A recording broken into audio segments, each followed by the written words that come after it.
Supreme কোর্টে প্রধান বিচারপতির বেঞ্চে এসআইআর মামলার শুনানি। রাজ্যের সিভিল কোর্টের জজদেরও নিয়োগ করা যেতে পারে। সিভিল কোর্টের জজদের যাদের অন্তত 3 বছরের অভিজ্ঞতা রয়েছে তাদের নিয়োগ করা যেতে পারে।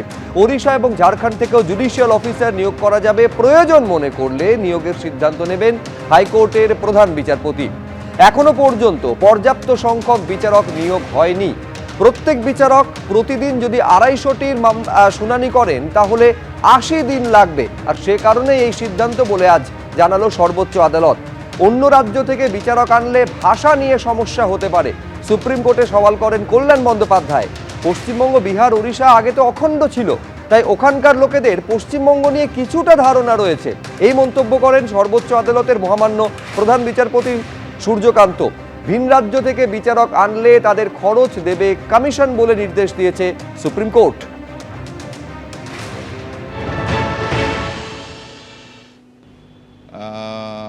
আমাদের মাননীয় চিফ জাস্টিস কলকাতা হাইকোর্ট একটা রিপোর্ট পাঠিয়েছে। সেই রিপোর্ট অনুযায়ী 250 জন জুডিশিয়াল অফিসারকে অ্যাপয়েন্টমেন্ট করা হয়েছে।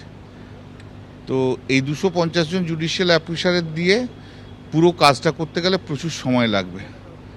তাই জন্য কলকাতা হাইকোর্ট অর্ডারটা অ্যাডিশন করেছে। অ্যাডিশনটা হচ্ছে আগে যেমন ডিস্ট্রিক্ট জাজ আর অ্যাসিস্ট্যান্ট ডিস্ট্রিক্ট জাজ শুধু ছিল, সেটা এখন সিনিয়র ডিভিশন এবং জুনিয়র ডিভিশন জজেদের মিনিমাম 3 ইয়ার্স এক্সপিরিয়েন্স আছে, তাদেরকে অ্যাপয়েন্টমেন্ট করতে পারবে। ঠিক আছে, এবং তারা এগুলো ডিসাইড করবে। সেকেন্ড হচ্ছে আগে তো ছিল রিটায়ার্ড যত জুডিশিয়াল অফিসার আছে তাদেরকেও করতে পারে আগেকার অর্ডার অনুযায়ী।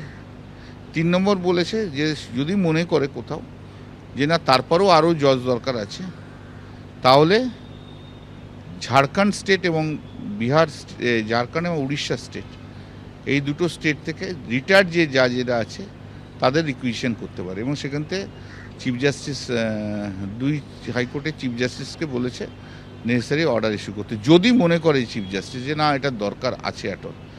এইগুলো এই এতগুলো জাজ, senior division, junior division, those who are working, তারপরে হচ্ছে রিটায়ার্ড জাজ যারা কলকাতা মানে ওয়েস্ট বেঙ্গলে রয়েছে তাদের সার্ভিস অ্যাড করে তারপর যদি দরকার হয় তার সেটা একটা ডিসক্রিপশন পাওয়ার রয়েছে।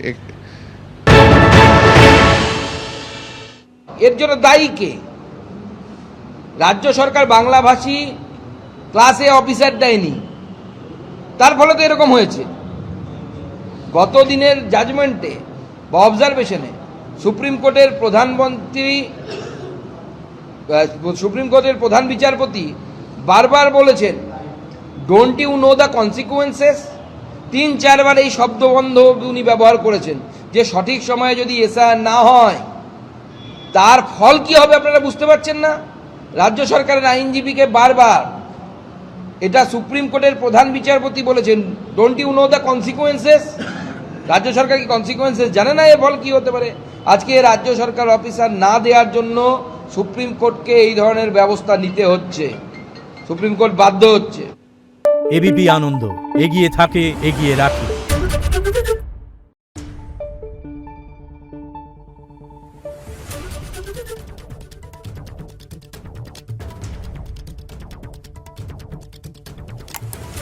Thank you.